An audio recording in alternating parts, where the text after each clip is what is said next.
এই দেখো কি সুন্দর টাটকা টাটকা লতি, জানো তো। আজকে সন্ধ্যাবেলা বাজারে গেছিলাম, আর বাজারে একদম সামনে দেখছি একজন দাদা এরকম লতি বিক্রি করছিল। তো খুব বেশি দামও নেয়নি, জানো, 20 টাকা নিয়েছে মাত্র। আর এত সুন্দর ছিল লতিগুলো, উনি বললো যে ওনার মানে জমির লতি, তো শুনেও আমার ভীষণ ভালো লাগলো। আর লতিগুলো এরকম করে ছুলতে হয়, তাই একটু তোমাদের দেখালাম। তো যাই হোক, যারা নতুন আছো তাদের জন্যই কিন্তু আমি ভিডিওটা করছি, কারণ যারা পুরনো তারা তো জানোই। তো যাই হোক, তাও আশা করি তোমাদের সবারই কম বেশি আমার ভিডিওটা দেখে মজাই পাবে। আর এই দেখো, এটা হচ্ছে সকালবেলা। সকালবেলা একটা কাকিমা ওদের জমির সব কিছু এরকম মাঝে মধ্যে এসে না ফ্ল্যাটে দিয়ে যায়, মানে বিক্রি করে আর কি। তো আমি ওই জন্য অনেক কিছু ওনার থেকে নিয়েছি। এই দেখো, সেটা হচ্ছে, তোমরা হয়তো চেনো, এটা হচ্ছে কুলেখাড়া শাক।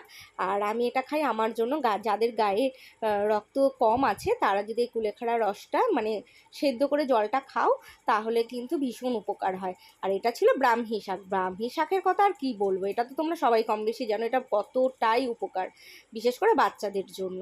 তো যাই হোক, আমরাও তো বাচ্চাই, আমাদেরও তো খেতে হবে নাকি। তো এই হচ্ছে একটা পুঁই শাক নিয়েছি, একটাই নিয়েছি, বেশ মোটা সোটা সুন্দর, জানো তো। আর পুঁই পাতাগুলো বেশ বড় বড়, ভাবছিলাম পুঁই পাতা দিয়ে কোনদিন বড়া খাবো নাকি একটাই তো ডাঁটা চিংড়ি মাছ দিয়ে একদিন চচ্চড়ি বানাবো। আর এইদিকে পাট শাক, এই দেখো পাট শাকও দিয়ে গেছে, জানো। তো ভাবছি একটু মসুর ডাল দিয়ে পাট শাক বানাবো, ওখানে খেতে ভালো লাগে বেশ, ডালের সাথে পাট শাকও ভালো লাগে, আবার চিংড়ি দিয়েও ভালো লাগে। আর এই যে কুলেখাড়া শাকটা যারা চেনো না তারা ভালো করে দেখে নাও কিন্তু, কারণ এই যে কুলেখাড়া আমাদের এখানে ভীষণভাবে পাওয়া যায়, আর এখন খুব টাটকা টাটকা পাওয়া যাচ্ছে, জানো। তো দেখে ভীষণ লোভ হলো। আর দাম জানো কত, মাত্র 5 টাকা, এক একটা আটি, সব কটার আটি 5 টাকা করে। তো এত দাম কম যে আমি সব নিয়ে নিয়েছি। আর এই দেখো, এইবার হচ্ছে আমার রান্নার পালা। মানে আগের দিন রাতে আমি লতিটা কেটে রেখেছিলাম, দিনে দিনে না কেটে করো, ওই লতি কাটোরে চিংড়ি বাছরে হয় না। চিংড়িটা তো এখন বাজার থেকেই বেছে আনি, কিন্তু লতিটা বাড়িতেই আমি কেটে নিই, আবার অনেক সময় কাটিয়েও আনি। তো যাই হোক, এইবার হচ্ছে চিংড়ি মাছটা আমি সুন্দর করে মানে দোকান থেকে কাটিয়ে এনেছিলাম, কিন্তু তাও দেখেছিলাম দুটো একটা শিরা আছে। তো সেই শিরাগুলোও আমি কেটে কেটে সুন্দর করে ফেলে পরিষ্কার করে নিয়েছি। দাঁড়াও তোমাদের দেখাচ্ছি, এই দেখো এরকম মানে চিংড়ির, প্রতিটা চিংড়ির পেছনে, পিঠের পেছনে দেখবে একটা করে শিরা থাকে, সব সময় ওগুলো ফেলে খাবে। আর এমনি এখন চাষা চিংড়ি যত সব বাজে চিংড়ি, আগে এইসব ছিল না। আর এখন কী সব বলো তো, চিংড়ি ভাজলে এক গাদা জল বেরোয়, চিংড়িতে নেই কোনো স্বাদ, তার মধ্যে ওই পিঠের শিরা কোনো দিন শুনেছো গো? আগে এরকম ছিল না, এখন যত সব কাণ্ড কারখানা। যাই হোক, কী আর করি। আর এখানে শুক্তোর জন্য সব কেটে রেখেছি, আর এই যে লতির জন্য কেটে রেখেছি কুমড়ো পেঁয়াজ, সেগুলোও দেবো। তো যাই হোক, আস্তে আস্তে সব কিছু তোমাদের দেখাবো। তার আগে আমি একটু চিংড়িটা সুন্দর করে ভেজে নিই, খুব একটা বেশি করে ভাজবো না। আর এখানে মানে চিংড়ি না অনেকটাই আছে, তো অনেক কিছুতে কাজে লাগাবো। যেমন একটা কাঁচকলার চোকলা ছিল, আমি শুক্তোতে দিয়েছিলাম, দেখো কি সুন্দর টাটকা, হ্যাঁ, মটমট করে ভেঙে যাচ্ছে। তো এটার মধ্যে আমি ভেবেছি 2-3টে চিংড়ি দিয়ে বাটা করব। ওফ, কী যে ভালো লাগে, খুব ভালোবাসি খুব। মানে কাঁচকলার চোকলা বাটা দারুণ লাগে, নিরামিষও ভালো লাগে আবার আমিষও ভালো লাগে। আর এখানে দেখো অনেকগুলো চিংড়ি মাছ সুন্দর করে ভেজে রেখেছি।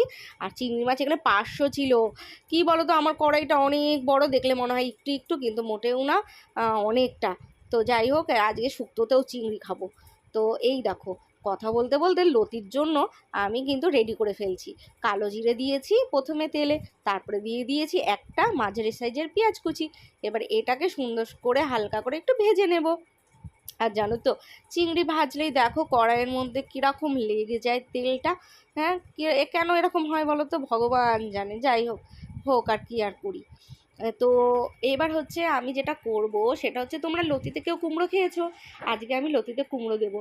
জানো তো, লতি আমি এমনিও খাই, কুমড়ো দিয়েও খাই, কিন্তু জানো আমার কুমড়ো দিয়ে বেশি ভালো লাগে। দাঁড়াও, আমি একটু লাইটটা জ্বালাই, কেমন যেন লাগছে দেখতে। মানে কি বলো তো, আমি দেখেছি রান্না করার সময় অনেকের কালার এত সুন্দর আসে, আমারটা হয় না কেন কি জানি। তো আজকে লাইট জ্বালিয়েছি, দেখি তো কেমন আসে।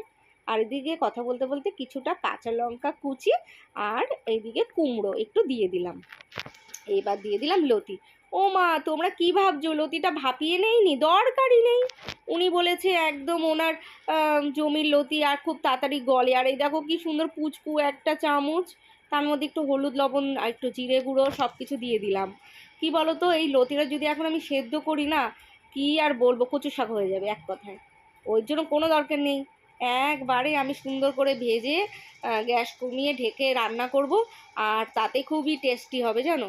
আর এটা তো আমি ভয়েসটা পরে দিয়েছিলাম, মানে দুদিন পরে। লতিটা টেনে টেন, আমি টেনে টেন পেয়েছি লতিতে, এতটাই টেস্টি। ও মা, এই করতে করতে তোমাদের বাইরেটা একটু দেখিয়ে দিই। এই দেখো বাইরের ওয়েদারটা দেখো, আর চারোদিকে ধান আর ধান, কত ধান উঠেছে তোমাদের কি আর বলি, কি সুন্দর লাগছিল দেখতে। ঠিক আছে, পরে আবার দেখাচ্ছি।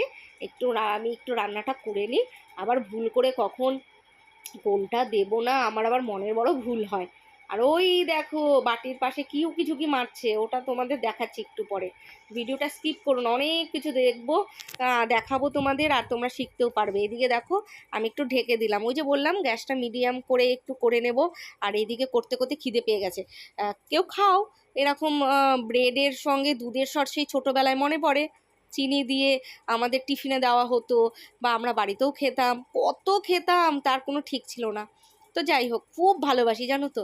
তো একটা ব্রাউন ব্রেড ভালো করে সেঁকে নিলাম, নিয়ে একটু দুধের সর ভালো করে মোটা করে লাগিয়ে নিয়েছি, এইবার খাবো। আর এদিকে হচ্ছে কিছুটা ঠান্ডা দুধ, আমি ওই যে শিয়া সিডসটা খাই, ওটা একটু ভিজিয়ে রেখেছি, ওটাও খেয়ে নেবো। এগুলো শুধু আমার ব্রেকফাস্টের খাওয়া দাওয়া আর কি।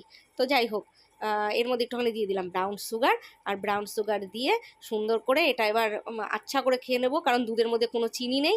এবার দুটোই চিনি ছাড়া একদম কেমন কেমন লাগবে, তার জন্য আমি একটু এটার মধ্যে ব্রাউন সুগারটা দিয়ে দিলাম। এবার এই দুটোই এবার খেয়ে নেবো টুক করে। তারপরে এদিকে আমি ঢাকনাটা খুলে একটু নেড়েচেড়েও নিলাম, কারণ ওই খাবার বানাতে বানাতে এদিকে দেখা যাবে আমার লতি গলে গেছে, সেটাও তো হবে না। ভিডিও বানাচ্ছি, একটু সুন্দর করে বানাতে হবে তো নাকি, সবাইকে দেখাতে হবে তো যে আমি ভালো পারি। তো ওই যে নিজেকে 10-এ 10 দিতে হবে তো। আমি শুধু মানে কি যে বলি, লতিটা সত্যি আজকে আমি বলবোই খুব ভালো হয়েছে জানো তো। তো এইবার চিংড়ি তো দিয়ে দিলাম, আর চিংড়ি কিন্তু আমি কিছুটা রেখেও দিয়েছি। কি বলো তো, কাঁচকলার চোকলা বাটবো আর শুক্তোতে দেবো, তার জন্য আমি রেখে দিয়েছি। হ্যাঁ, এর পরের দিন আমি এই ভিডিওটা অনেক বড় আর টেনে হিচড়ে করবো না, আজকে এখানেই শেষ করব, লতিটা দেখিয়ে আর কি। দাঁড়াও দাঁড়াও, চলে যেও না। আর এই দেখো একটুখানি মিষ্টি দিয়ে দিলাম, এই কচু ঘেঁচুতে একটুখানি হালকা মিষ্টি দিলে কিন্তু বেশ ভালো লাগে জানো তো। তবে হ্যাঁ, শুক্তোটা আর কাঁচকলাটা কিন্তু আমি তোমাদের দেখাবো, সেটা হচ্ছে এর পরের ভিডিওতে, কেমন। আর এইদিকে দেখো ডিটক্সিং ওয়াটারটাও আমি বানাবো। এইদিকে এই দেখো আমি না একটু জগের মধ্যে আমি দিয়ে দিলাম, এটা হচ্ছে কি বলো তো, মনে পড়ছে না, পুদিনা পাতা। আর এইদিকে গন্ধরাজ লেবু কিছুটা দিয়ে দিলাম, পাতি লেবু থাকলে দিয়ে দিও, একই ব্যাপার। আর এদিকে দিয়ে দিলাম কিছুটা হলুদ কুচি, কিছুটা আদা কুচি। আচ্ছা, তাতেও শেষ হয়নি। আর এইখানে দেখো ডিটক্সিং ওয়াটার এর আগে আমার ভিডিওতে আছে, তাও একবার দেখাচ্ছি। এখানে আছে মেথি, আছে জোয়ান, জিরে, আর আছে মৌরি। এগুলো আমি কি করেছি, জলে ভালো করে ফুটিয়ে সিদ্ধ করে জলটা বের করে নিয়েছিলাম, কালারটা দেখো সুন্দর এসছে। এটাও ডিটক্সিংয়ের মধ্যে মিশিয়ে আমি ফ্রিজে রেখে দেবো। আর বিকেলবেলার পর থেকে একদম রাত 10টা পর্যন্ত আমি এই জলটাই খাই, প্রতিদিন খাই, কোনো দিন আমি স্কিপ করি না এই গরমের মধ্যে। আর এদিকে দেখো কথা বলতে বলতে কিন্তু প্রায় আমার লতিটা হয়ে গেছে। এবার হচ্ছে আমার লতি নামানোর পালা, আর তোমাদের দেখানোর পালা। আজকে ভিডিওটা কার কেমন লাগলো একবার কিন্তু জানিয়ে যেও। আর তোমরা লতি কে কেমন খাও সেটাও তো জানাতে হবে নাকি। উফ, লতিটা যে কি সুন্দর হয়েছে, বিশ্বাস করো, সত্যি বলছি খুব সুন্দর হয়েছিল। চলো নেক্সট ভিডিও দেখাচ্ছি, শুক্তো আর কাঁচকলার চোকলা বাটা, কেমন।